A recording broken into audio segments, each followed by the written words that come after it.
Bologna meraih gelar juara Coppa Italia 2024-2025 usai mengalahkan AC Milan dengan skor tipis 1-0 di Stadio Olimpico, Rabu 15 Mei.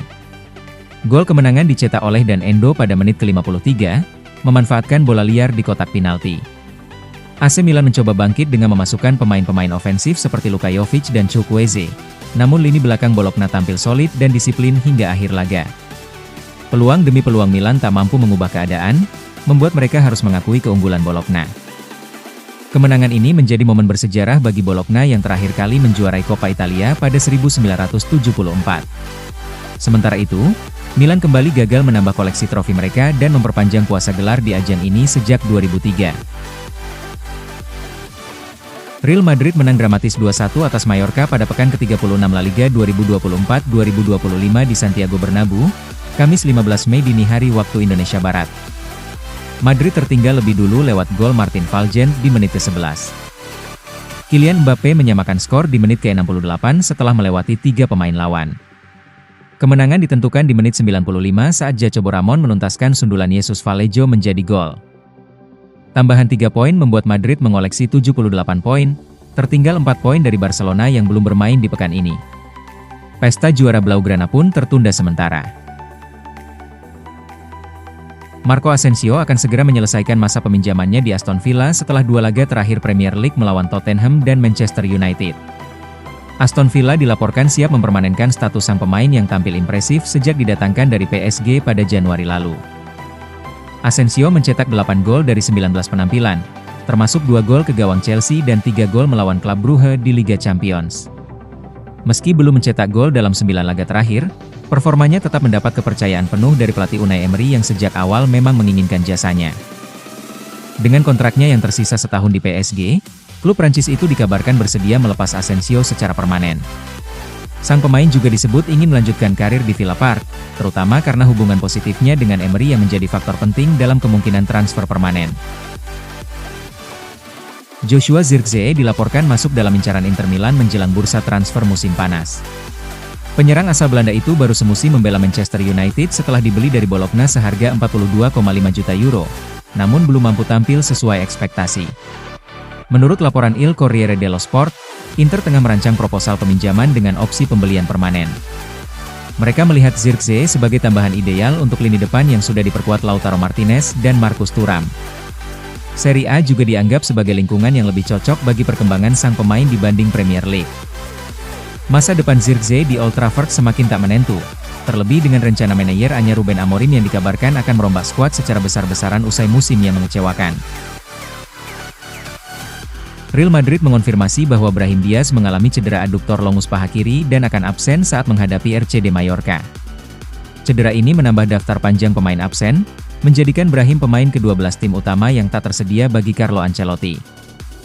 Brahim dilaporkan sudah merasakan ketidaknyamanan sejak kekalahan di El Clasico dan awalnya masuk skuad untuk laga malam ini. Namun, cedera yang dirasakannya saat latihan memaksa klub menarik namanya. Laporan dari AS menyebutkan bahwa ia bisa absen hingga pekan terakhir La Liga. Absennya Brahim menjadi pukulan telak bagi Madrid yang juga kehilangan Vinicius Junior dan Rodrigo Goes karena cedera. Dengan kondisi ini, pemain muda Endrick kemungkinan besar akan dipercaya sebagai starter mendampingi Kylian Mbappe di lini depan. Manchester City dilaporkan berada di posisi terdepan untuk merekrut bintang Bayer Leverkusen, Florian Wirtz, mengalahkan Bayern Munich dalam perburuan. Menurut Talksport, pejabat City telah menggelar pertemuan tatap muka dengan orang tua Wirtz di Manchester pada Selasa 13 Mei, dan siap membayar lebih dari 100 juta pound. Leverkusen dikabarkan lebih memilih menjual Wirtz keluar Bundesliga, memberi keuntungan bagi City. Pep Guardiola disebut melihat gelandang berusia 22 tahun itu sebagai pengganti ideal untuk Kevin De Bruyne yang akan hengkang musim panas ini. Wirtz tampil gemilang musim lalu dengan 18 gol dan 19 assist, membantu Leverkusen meraih DFB Pokal dan tampil tak terkalahkan di Bundesliga sebelum akhirnya disalip Bayern Munich di akhir musim. Arsenal dikabarkan siap menerima tawaran untuk Gabriel Martinelli pada bursa transfer musim panas mendatang. Keputusan tersebut menjadi bagian dari rencana manajer Mikel Arteta untuk merombak sektor penyerangan guna meningkatkan daya saing tim musim depan. Martinelli, yang direkrut dari klub Brasil Ituano pada Juli 2019 dengan mahar sekitar 6 juta pound, telah mencatatkan 223 penampilan di semua kompetisi. Dalam periode tersebut, Penyerang berusia 23 tahun itu berhasil membukukan 51 gol dan 29 assist untuk The Gunners. Meski tampil konsisten dan menjadi bagian penting dalam skema Arteta, mantan kepala pemandu bakat Premier League, Mick Brown, menyebut bahwa Arsenal bersedia melepas Martinelli sebagai bagian dari penyegaran skuad. Brown, yang pernah menjabat di Manchester United dan Blackburn Rovers, mengungkapkan bahwa beberapa klub Arab Saudi tengah memantau situasi sang pemain. Paris Saint-Germain menjadikan Dayot Upamecano sebagai target utama untuk memperkuat lini belakang pada bursa transfer musim panas ini. Menurut Vicajes, langkah ini dipicu oleh permintaan pelatih Luis Enrique serta kemungkinan hengkangnya Marquinhos ke Arab Saudi. Masa depan Upamecano di Bayern Munich tengah tidak pasti. Negosiasi perpanjangan kontraknya menemui jalan buntu akibat perbedaan soal gaji. Bek timnas Prancis itu ingin kompensasi setara pemain kunci Bayern, namun klub belum menyetujuinya. PSG melihat celah dari situasi ini dan siap melakukan pendekatan meski belum mengajukan tawaran resmi. Kembali ke Liga 1 dan peran sentral dalam proyek ambisius PSG diyakini bisa menarik minat Upamecano. Real Sociedad membuka peluang untuk melepas gelandang kreatif Brais Mendes pada bursa transfer musim panas ini. Menurut Fabrizio Romano, keputusan itu dipengaruhi oleh kemungkinan absennya klub dari kompetisi Eropa musim depan, yang berdampak pada kondisi finansial mereka. Brais, yang tampil konsisten sejak direkrut dari Celta Vigo, kini menjadi incaran sejumlah klub La Liga. Dengan usia 27 tahun dan pengalaman sebagai pemain lokal, ia dinilai sebagai opsi menarik bagi klub-klub pesaing. Sociedad akan mempertimbangkan penjualan jika ada tawaran yang meyakinkan untuk membantu menyeimbangkan anggaran dan merombak skuad. Aston Villa resmi menunjuk Francesco Calvo sebagai CEO baru mereka, setelah sang eksekutif mengundurkan diri dari Juventus. Meski baru berusia 46 tahun, Calvo membawa pengalaman luas dari klub-klub besar seperti Juventus, Barcelona, dan AS Roma.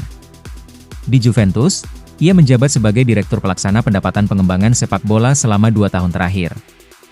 Calvo meninggalkan Juventus atas kehendaknya sendiri demi menjajal tantangan baru di Premier League, yang disebut sebagai liga paling kompetitif di dunia. Posisi CEO yang ia emban di Aston Villa juga dikabarkan memberi tanggung jawab lebih besar dibanding perannya sebelumnya di Italia.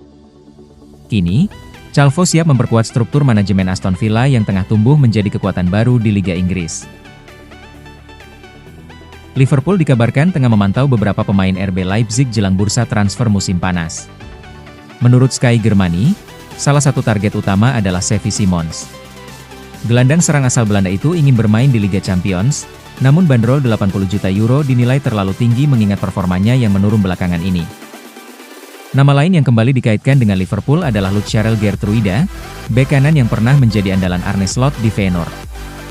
Geertruida dikabarkan tidak puas dengan situasinya di Leipzig, namun peluangnya ke Anfield dinilai kecil. Sementara itu, striker Benjamin Sesko menjadi target paling realistis. The Reds membutuhkan penyerang tengah baru, apalagi dengan kemungkinan hengkangnya Darwin Núñez yang dilirik klub Arab Saudi, termasuk Al Hilal. Juventus terus fokus pada investasi pemain muda dengan merekrut Shane Van Arle, bek berusia 18 tahun asal FC Eindhoven. Jurnalis Fabrizio Romano mengonfirmasi bahwa seluruh dokumen transfer telah ditandatangani, dan Van Arle segera bergabung dengan Juventus. Pemain asal Belanda itu akan menjadi bagian dari proyek Next Gen, inisiatif Juventus untuk mengembangkan talenta muda agar siap masuk tim utama di masa depan. Rekrutmen ini sejalan dengan strategi klub dalam membangun skuad jangka panjang yang kompetitif. Arsenal dikabarkan telah mencapai kesepakatan untuk melepas Nuno Tavares secara permanen ke Lazio. Bek asal Portugal itu sebelumnya dipinjamkan ke klub ibu kota Italia dan tampil cukup impresif dengan mencatatkan 8 assist. Lazio siap mengaktifkan klausul pembelian senilai 7-8 juta, meski Arsenal akan sedikit merugi dari investasi awal sebesar 6,8 juta pound. Meski begitu, Arsenal menyisipkan klausul penjualan ulang sebesar 25% dalam kesepakatan, yang memungkinkan mereka meraih keuntungan di masa depan jika Lazio menjual Tavares dengan harga lebih tinggi. Pemain berusia 24 tahun itu sebelumnya kesulitan tampil konsisten di Premier League, meski memiliki potensi besar sejak didatangkan dari Benfica pada 2021. Selain Tavares, Arsenal juga mempertimbangkan melepas beberapa pemain lain demi mendanai pembelian striker baru. Napoli dikabarkan telah mencapai kesepakatan personal dengan gelandang Benfica, Florentino. Pemain berusia 25 tahun itu ditawari kontrak 5 tahun dengan gaji 2,5 juta euro per musim. Saat ini, Napoli tinggal menyelesaikan negosiasi resmi dengan Benfica untuk merampungkan transfer. Selain Florentino, Napoli juga mengajukan tawaran 35 juta euro plus 5 juta euro bonus untuk talenta Shakhtar Donetsk, Georgi Sudakov. Mereka juga dikaitkan dengan striker Lille, Jonathan David, serta menjalin komunikasi dengan Kevin De Bruyne, yang akan berstatus bebas transfer usai kontraknya dengan Manchester City habis Juni ini. Langkah agresif Napoli menunjukkan ambisi besar menghadapi musim Liga Champions. Di sisi lain, mereka juga tengah memimpin klasemen Serie A, unggul tipis atas Inter Milan dalam perebutan Scudetto musim ini. Toni Kroos memuji performa Barcelona usai El Clasico, menyebut kemenangan 4-3 mereka sebagai bukti kekuatan di bawah Hansi Flick. Ia terkesan dengan ketenangan dan mentalitas tim sepanjang laga. Meski Madrid sempat unggul 2-0, Kroos mengaku tidak yakin timnya akan menang. Ia menilai Barca tampil lebih kuat dan percaya diri dibanding musim lalu saat dilatih Xavi. Lebih lanjut, Kroos menilai Barcelona era Flick lebih kuat secara mental dan teknis dibanding musim lalu di bawah Xavi. Ia memuji ketenangan dan penguasaan bola pemain Barca, serta menyoroti kurangnya respons dari Madrid meski sempat berada di atas angin.